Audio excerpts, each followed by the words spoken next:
In Deutschland spielt Kleidung eine interessante Rolle im Alltag. Viele Menschen kleiden sich eher praktisch als modisch.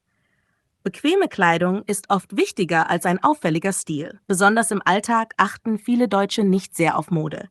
Stattdessen geht es darum, dass Kleidung funktional ist. Warm im Winter, luftig im Sommer und passend für die Situation. Im Büro oder bei offiziellen Terminen sieht man oft schlichte, saubere Kleidung. Männer tragen vielleicht ein Hemd und eine Stoffhose, Frauen tragen Blusen, Pullover oder einfache Kleider. Es ist selten, dass jemand im Alltag sehr auffällig gekleidet ist, außer es gibt einen besonderen Anlass. In der Freizeit tragen viele Menschen Jeans, T-Shirts, Turnschuhe oder bequeme Jacken. Besonders beliebt sind Outdoor-Kleidung und sportliche Marken. Regenjacken, Wanderschuhe und Rucksäcke sind sehr häufig, auch wenn man nicht wandern geht. Das zeigt, wie wichtig Funktionalität ist. In Großstädten wie Berlin, Hamburg oder Köln gibt es natürlich mehr Modevielfalt. Junge Menschen oder Leute aus kreativen Berufen tragen manchmal bunte oder ausgefallene Kleidung. Aber auch dort bleibt der Stil oft zurückhaltend. In Deutschland ist es nicht üblich, andere wegen ihrer Kleidung zu beurteilen. Viele Menschen finden, dass jeder so aussehen darf, wie er möchte. Trotzdem gibt es Regeln. Zum Beispiel bei der Arbeit. In bestimmten Berufen gibt es einen Dresscode, also klare Regeln, wie man sich kleiden muss. In Banken oder Anwaltskanzleien tragen viele Anzug oder Kostüm. Im Supermarkt oder im Büro reicht oft einfache, saubere Kleidung. Es ist wichtig, gepflegt zu wirken, aber nicht unbedingt elegant. In Schulen dürfen Kinder meistens tragen, was sie wollen. Es gibt keine Schuluniform. Manche Schulen haben aber bestimmte Regeln. Keine extrem kurzen Röcke, keine Kleidung mit beleidigenden Sprüchen oder politischen Zeichen. Viele Eltern achten darauf, dass Kinder praktisch angezogen sind, also wetterfest und bequem. Bei Festen sieht man dann plötzlich ganz andere Kleidung. Hochzeiten, Geburtstage, Weihnachtsfeiern, da ziehen sich viele Menschen schick an. Kleider, Hemden, Anzüge, je nach Veranstaltung. Aber auch hier bleibt der Stil eher dezent. Es geht oft mehr um Höflichkeit als um Mode. Besonders interessant ist das Thema Kleidung bei Festen wie Karneval. In Regionen wie Köln, Düsseldorf oder Mainz ist Karneval sehr beliebt. In dieser Zeit tragen viele Menschen bunte, verrückte Kostüme. Für ein paar Tage ist alles erlaubt. Tiere, Superhelden, historische Figuren oder ganz kreative Eigenkreationen. Menschen schminken sich, tragen Perücken und feiern auf der Straße oder in großen Hallen. Auch Kinder lieben Karneval. In Kindergärten und Schulen gibt es oft kleine Feiern, bei denen alle verkleidet kommen dürfen. Diese Zeit ist eine Ausnahme. Man darf auffallen, laut sein und verrückt aussehen. Für viele ist das eine schöne Abwechslung vom Alltag. Ein anderes Beispiel ist das Oktoberfest in Bayern. Dort tragen viele Besucher traditionelle Kleidung. Männer tragen Lederhosen, Frauen Dirndl. Diese Kleidung nennt man Tracht. Auch bei anderen Volksfesten in Süddeutschland sieht man oft Trachten. Sie gehören zur Kultur und werden mit Stolz getragen. Aber im Alltag sind sie selten zu sehen. Die meisten Deutschen kaufen ihre Kleidung in normalen Geschäften oder online. Beliebte Marken sind C&A, H&M, Zara, aber auch viele kleinere Labels. Es gibt auch viele Secondhand-Läden und Flohmärkte. Nachhaltigkeit wird wichtiger. Also Kleidung, die lange hält und unter fairen Bedingungen produziert wurde. Es ist auch sehr verbreitet, Kleidung zu spenden oder weiterzugeben. In vielen Städten stehen Container, in die man alte Kleidung werfen kann. Diese Kleidung wird dann sortiert, recycelt oder an bedürftige Menschen verteilt. Es ist Teil der Kultur, Dinge nicht wegzuwerfen, wenn sie noch brauchbar sind. In letzter Zeit sprechen viele Menschen über sogenannte Capsule Wardrobes. Das bedeutet, man hat nur wenige Kleidungsstücke, die gut zusammenpassen. Es geht um Qualität statt Quantität. Weniger kaufen, aber gezielter. Dieses Konzept wird besonders in Großstädten beliebt, weil Wohnungen klein sind und Platz gespart werden soll. Im Winter tragen viele Menschen in Deutschland dicke Jacken, Mützen, Schals und Handschuhe. Besonders wichtig ist es, sich warm zu halten. In vielen Ländern sieht man eher elegante Mäntel. In Deutschland sind warme Funktionsjacken mit Kapuze sehr verbreitet. Es geht mehr um Komfort als um Stil. Im Sommer sind Shorts, T-Shirts und Sandalen sehr häufig. Viele Menschen tragen auch Socken in Sandalen, was in anderen Ländern oft als unmodern gilt. Aber in Deutschland ist es manchen Menschen einfach egal, was modern ist. Hauptsache bequem. In der Sauna oder im Schwimmbad ist das Verhältnis zur Kleidung wieder ganz anders. In vielen Saunen ist es normal, nackt zu sein. Man nimmt ein Handtuch, aber trägt keine Badebekleidung. Das kann für Touristen überraschend sein, ist aber für viele Deutsche ganz normal. Auch am FKK-Strand, also einem Strand für Freikörperkultur, sind viele Menschen nackt. Diese Orte sind nicht überall, aber dort, wo es sie gibt, gelten klare Regeln. Respekt, keine Fotos, keine unangenehmen Blicke. Für viele ist das einfach ein Teil der Entspannung. Was man in Deutschland selten sieht, sind sehr teure Marken oder luxuriöse Mode im Alltag. Auch reiche Menschen kleiden sich oft schlicht. Es ist nicht typisch, mit Kleidung Reichtum zu zeigen. Wer eine Designertasche trägt, fällt eher auf und nicht immer positiv. Bescheidenheit ist eine Tugend. Die Haltung zur Kleidung hat auch mit Geschichte zu tun. In der Nachkriegszeit war Kleidung knapp. Viele Menschen haben gelernt, Kleidung zu reparieren, zu nähen oder weiterzugeben. Diese Einstellung wirkt teilweise bis heute nach. Natürlich gibt es auch Menschen, die sich sehr für Mode interessieren. In Städten wie Berlin gibt es Modemessen, Designerläden und kreative Straßenmode. Aber das ist eher eine Ausnahme. Die Mehrheit trägt Kleidung, die bequem, praktisch und sauber ist. Ein weiterer interessanter Aspekt ist das Wetter in Deutschland und wie es die Kleidung beeinflusst. Da das Klima wechselhaft ist, tragen viele Menschen das sogenannte Zwiebellook. Das bedeutet, mehrere Schichten Kleidung übereinander, die man je nach Temperatur an- oder ausziehen kann. Zum Beispiel ein T-Shirt, darüber ein Pullover und eine Jacke. Wenn es warm wird, zieht man den Pullover aus. Wenn es kalt ist, zieht man ihn wieder an. So ist man flexibel. Auch Regenschirme, Regenjacken und wasserdichte Schuhe gehören oft zur Standardausstattung. Besonders im Frühling und Herbst regnet es häufig. Viele Menschen haben deshalb immer eine kleine faltbare Jacke oder einen Schirm im Rucksack. Im Vergleich zu anderen Ländern fällt auf, dass in Deutschland weniger Wert auf sehr elegante Kleidung im Alltag gelegt wird. In südeuropäischen Ländern zum Beispiel ist es oft normal, sich auch beim Einkaufen oder Spazierengehen etwas schicker anzuziehen. In Deutschland hingegen sieht man öfter Menschen mit Jogginghose im Supermarkt. Das gilt nicht als unhöflich oder respektlos. Es ist einfach normal. Ein wichtiger Moment für Kleidung ist auch der erste Arbeitstag. Viele Menschen fragen sich, was soll ich anziehen?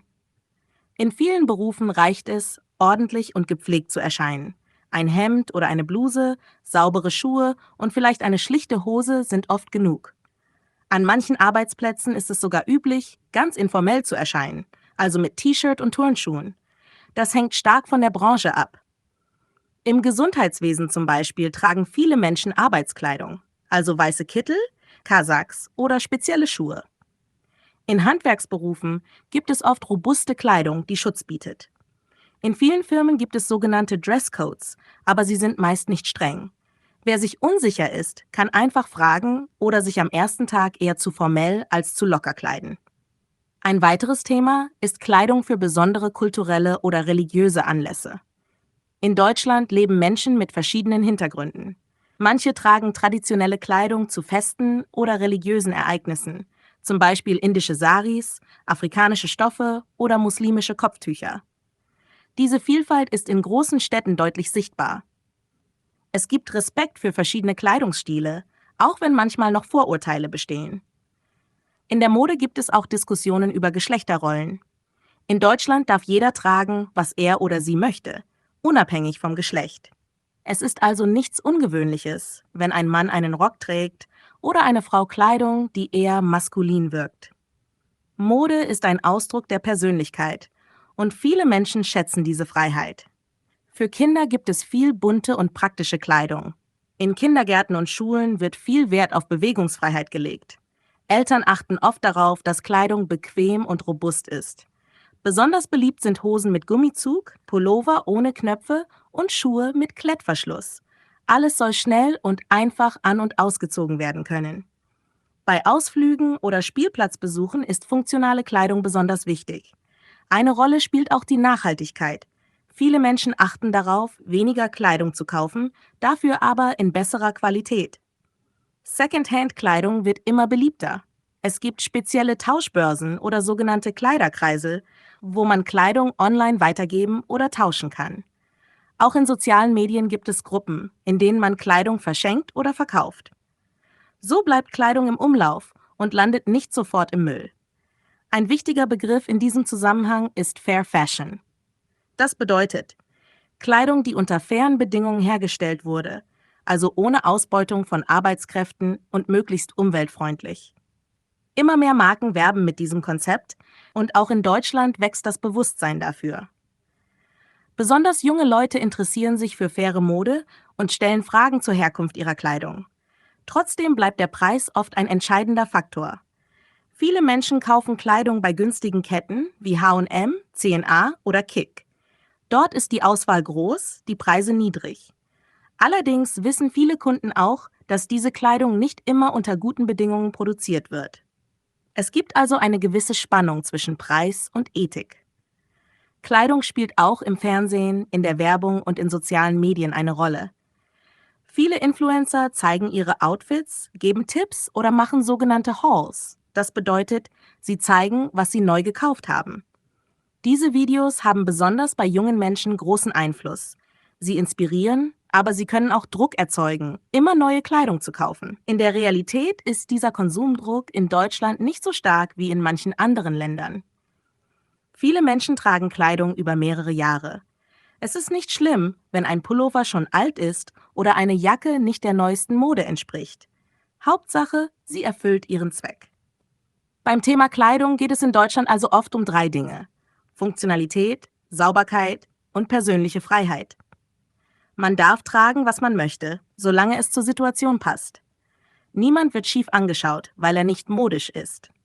Gleichzeitig gibt es Orte und Situationen, wo gewisse Erwartungen herrschen, zum Beispiel bei offiziellen Veranstaltungen oder im Berufsleben. Die Offenheit gegenüber verschiedenen Kleidungsstilen wächst weiter. Auch Themen wie Gender, Nachhaltigkeit und kulturelle Vielfalt beeinflussen die Diskussion. Kleidung bleibt ein Ausdruck von Persönlichkeit, Kultur und Zeitgeist. Auch in Deutschland. Ein weiterer interessanter Bereich ist die Kleidung bei besonderen Anlässen und Festen. Besonders auffällig ist der Karneval.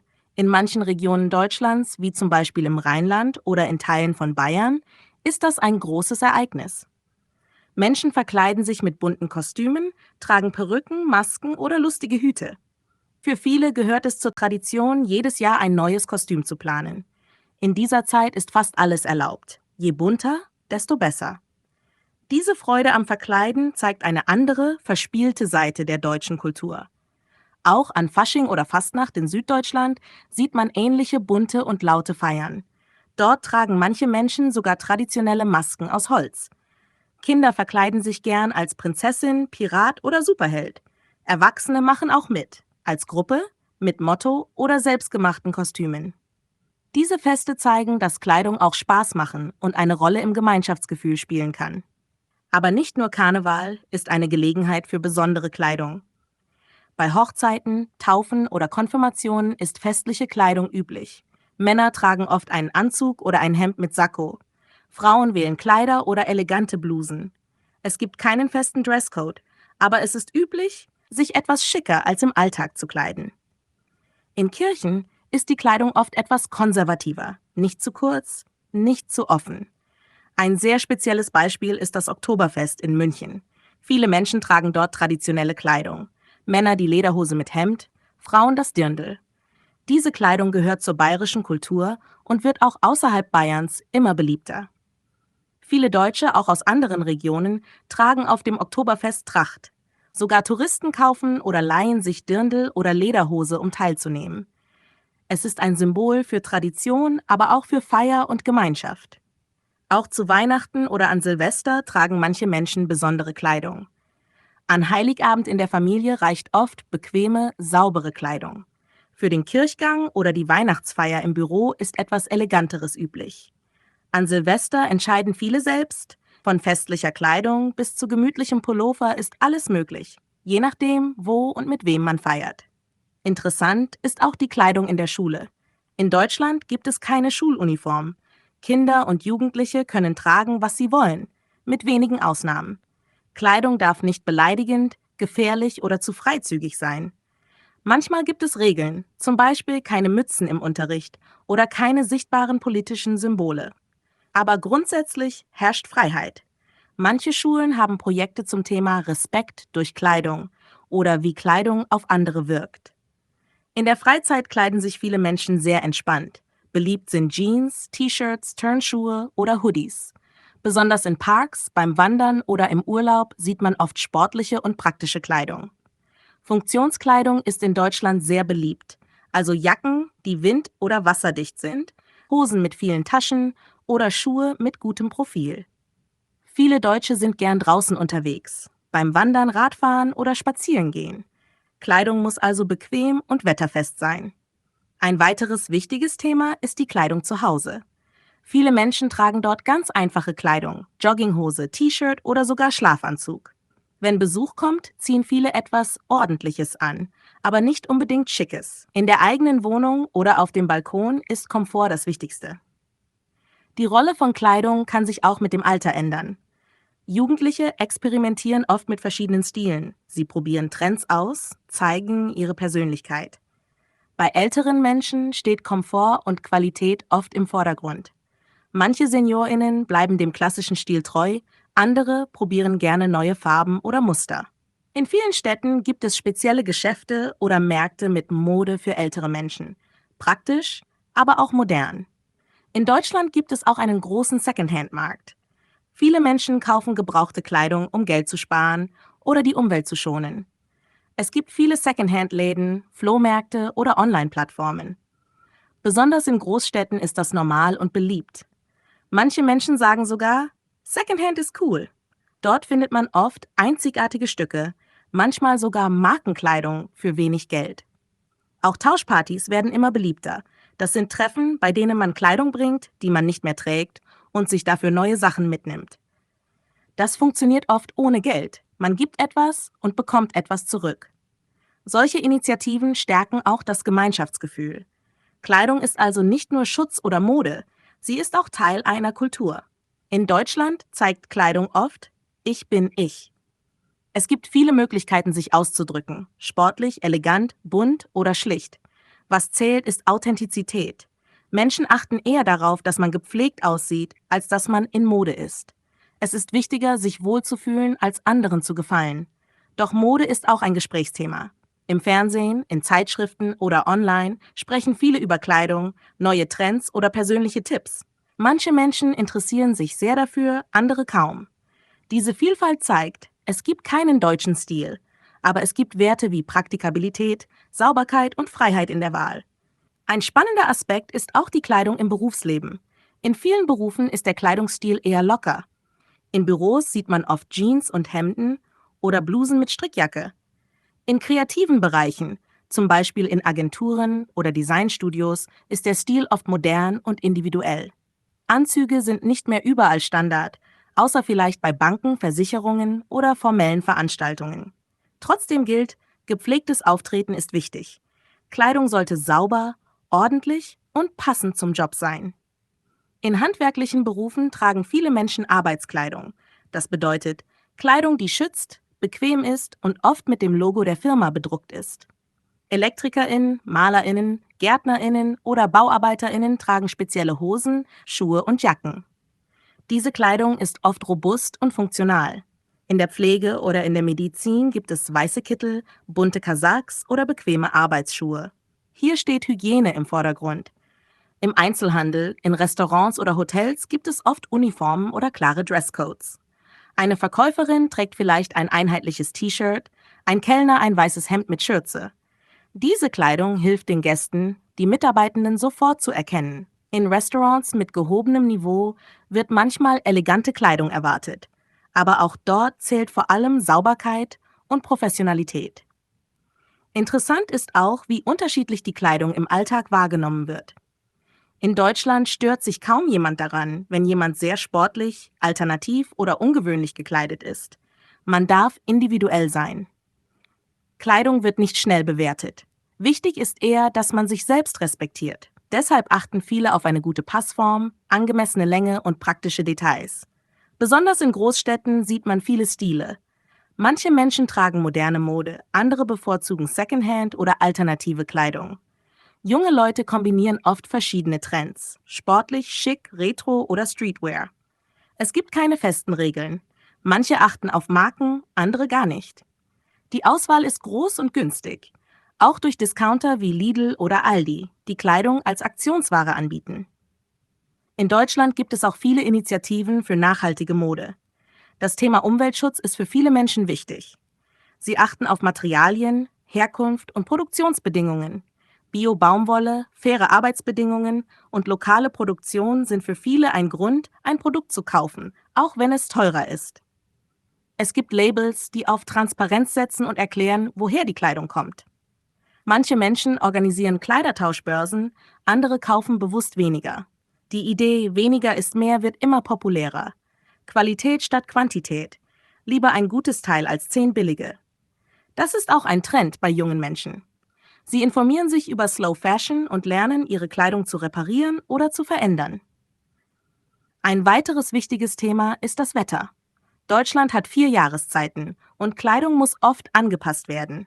Im Winter sind dicke Jacken, Schals, Mützen und wasserfeste Schuhe nötig.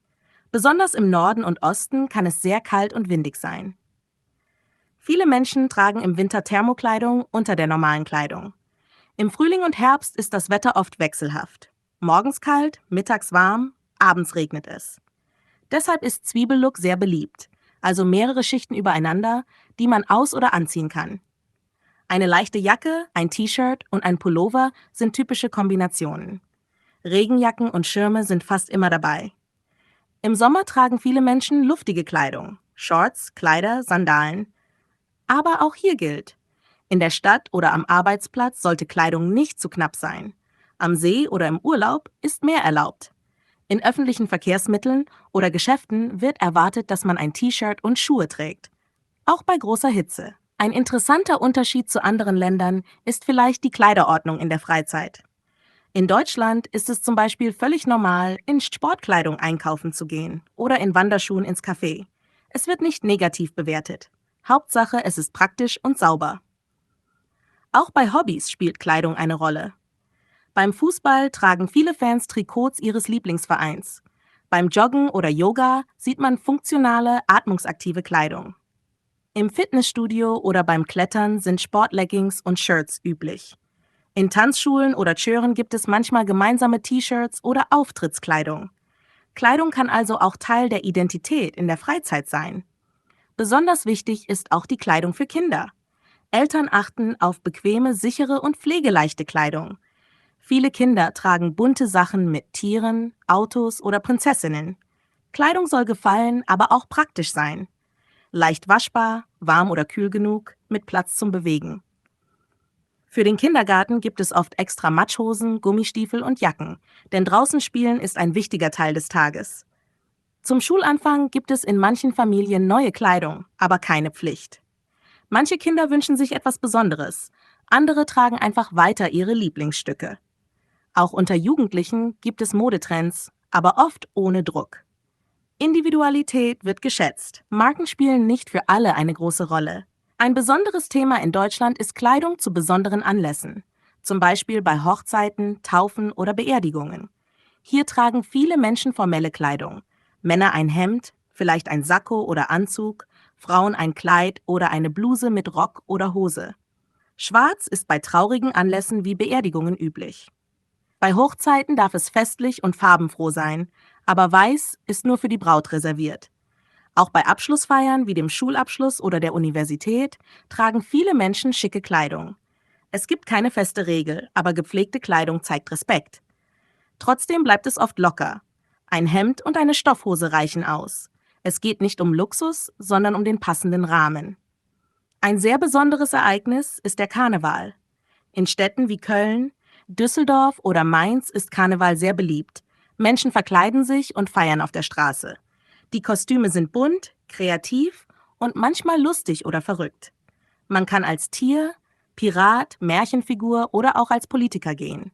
In der Zeit des Karnevals ist alles erlaubt. Es ist eine Möglichkeit, sich auszudrücken, Spaß zu haben und den Alltag zu vergessen. Auch im Kindergarten oder in der Schule verkleiden sich Kinder gerne zum Karneval.